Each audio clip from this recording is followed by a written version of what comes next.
Ang sakit sa bato ay pwedeng hatiin sa dalawa. Ang acute kidney injury, ibig sabihin ay biglaan na pagkasira ng kidney at saka yung chronic kidney disease na pangmatagalan.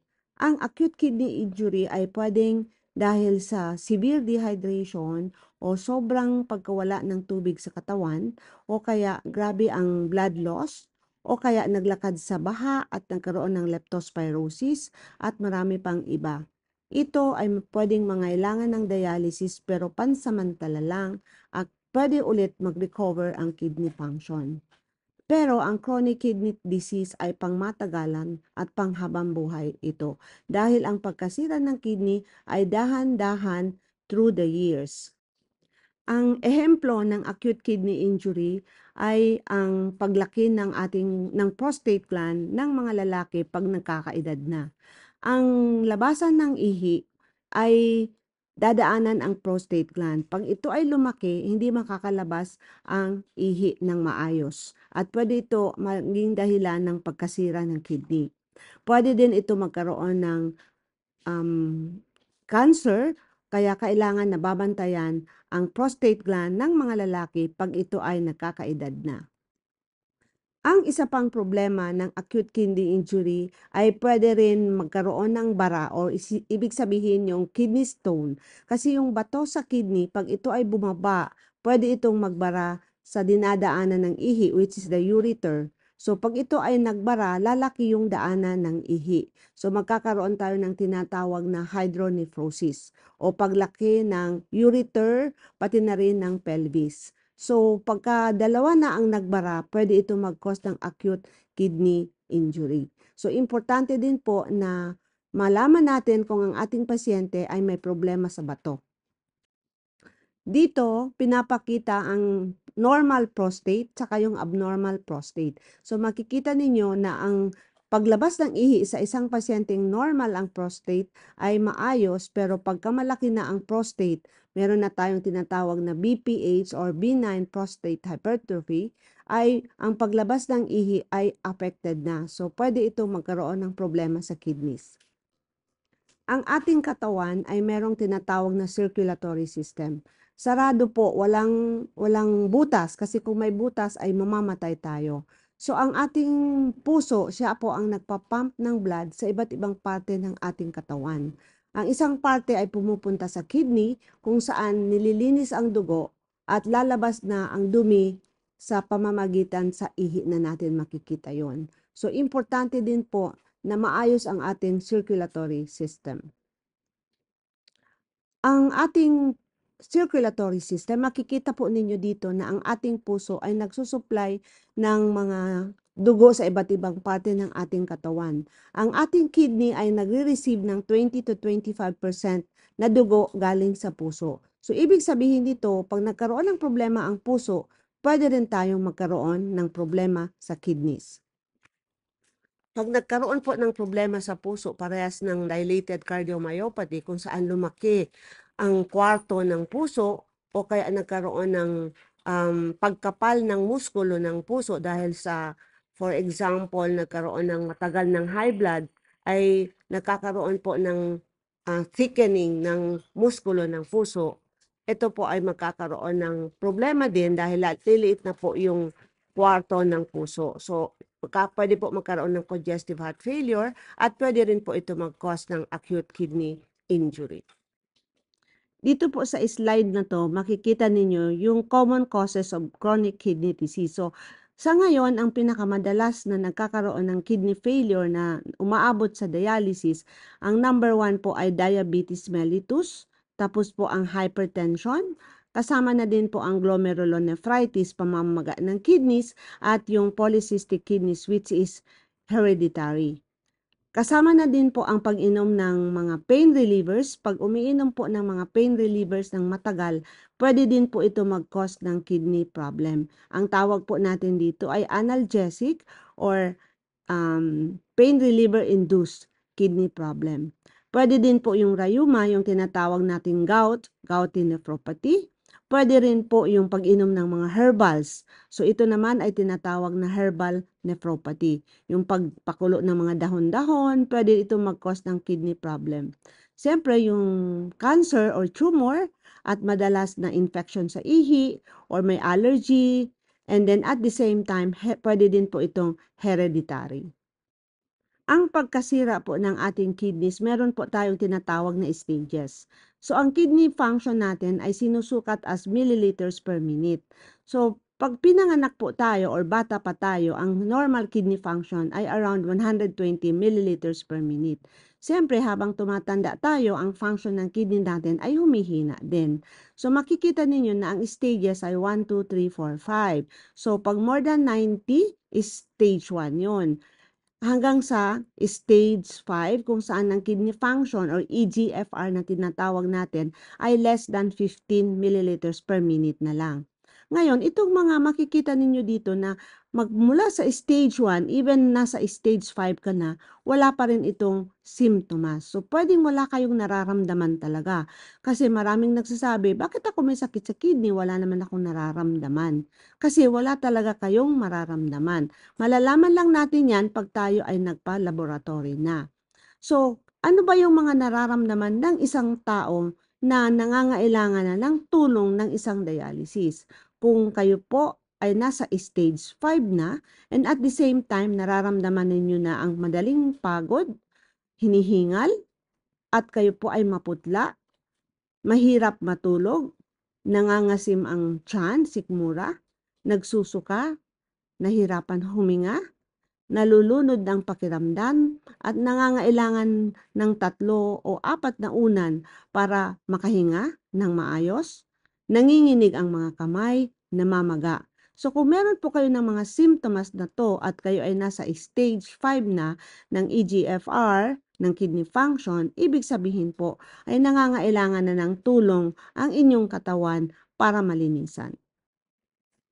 Pag nasira po ang ating kidney, pwede po ito magkaroon ng problema sa iba't ibang parte ng ating katawan. So, pwede tayo magkaroon ng problema sa ulo. So, pwede tayong madaling makalimot, hindi makatulog, o kaya mahirapan tayong huminga. So, yung lungs natin affected, nagkakaroon tayo ng fluid overload, and then pwede din yung puso natin, nag-heart failure na tayo, nagkakaroon na tayo ng mga irregularities ng puso natin, pwede pati rin po yung potassium natin tumaas, at saka pwede tayong magkaroon din ng problema sa bituka, pati na rin po sa ating mga bones. Importante po ang mga kinakain natin. So, food and drinks. Meron po tayong tinatawag na pagkain na friendly sa ating kidneys. Meron din tayong tinatawag na mga pagkain na hindi masyadong friendly sa ating kidneys. So, ito yung mga unfriendly foods. So, ano po yung mga 6 na klaseng pagkain na hindi po gusto ng ating kidneys? Ito po ay tinatawag nating red meat and processed food. So, yung mga karne, ibig sabihin nito. Tsaka yung ano ba yung mga processed food natin? 'Di ba? Yung hotdog, bacon. So, marami po niyan. Tapos ang sobrang asin, ang sobrang tamis o asukal, pati na rin ang alcohol, ang sobrang caffeine, at saka po hindi rin po maganda ang paggamit ng artificial sweeteners. So, makikita ninyo dito yung hamburger, hindi lang na maliit na hamburger kundi pagkalaki-laki naman. Tapos yung steak, tapos yung mga delata. So ang mga itong klase ng pagkain, ayaw po ng ating kidneys yun. So tinatawag natin, these are unfriendly foods. Ano ba yung mga pagkain na friendly sa atin? So makikita ninyo dito yung mga gulay, yung manok, 'di ba? Lalo na yung breast part ng manok, maganda po 'yon. So, ibig sabihin yung mga pagkain na mababa ang protina, 'yun po ang gusto ng ating kidneys.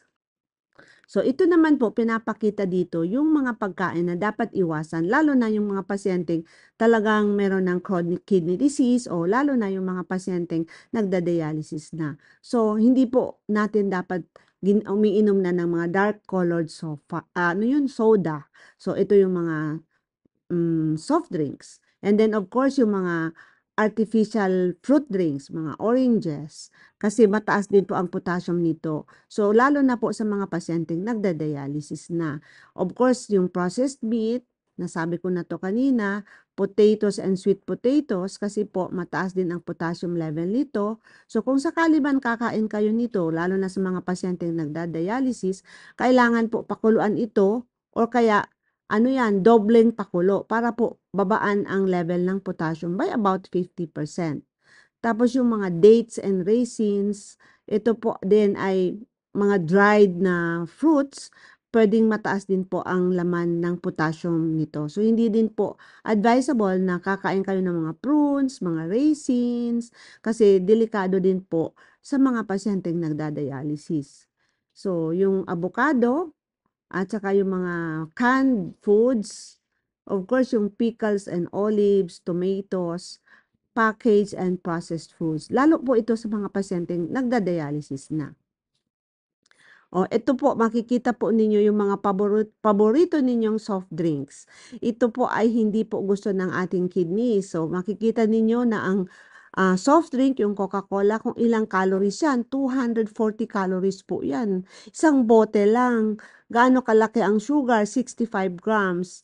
Sodium, ang taas, 75 grams. So, makikita ninyo lalo nung mga panahon, palakihan ang mga soft drink, di ba? So, buti naman ngayon, medyo pinaliit na nila. Pero makikita ninyo, hindi pa rin talaga ito maganda para sa ating katawan. Kasama na rin dito yung mga tea na usong-uso ngayon, di ba? Yung mga milk tea, bubble tea. So, makikita ninyo na ang taas-taas po ng kanilang asukal. So, ito po ay hindi natin dapat iniinom. Ayan, pinapakita lang dito yung mga sugar content ng bawat drinks. So, makikita nito yung mga drinks like yung mga choco drink, soft drinks, etc. So, makikita ninyo ang talagang walang sugar is water. So, yun po ang dapat natin iniinom sa araw-araw. Kino-compare po dito yung soda with sports drink. So, makikita ninyo ang sugar level ng soda, nasa 65 grams, compared to the sports drink, which is only 34 grams. Ang pag-inom po ng mga painkillers ay nakakasira ng ating kidneys. So, dapat hindi tayo basta-basta iinom ng mga pain relievers or painkillers kung hindi naman kailangan talaga ng katawan natin. Kasi ang sobrang paggamit ng mga painkillers, ito po ay nagkukos ng kidney disease or kidney failure. Siyempre, kasama na rin dito yung mga herbal na iniinom natin na siya ding nakakasira sa ating kidneys. Ang alcohol at smoking, alam natin lahat yan na hindi talaga yan healthy sa ating katawan. Ano ba ang objective ng gamutan sa mga pasyenteng may sakit sa kidney?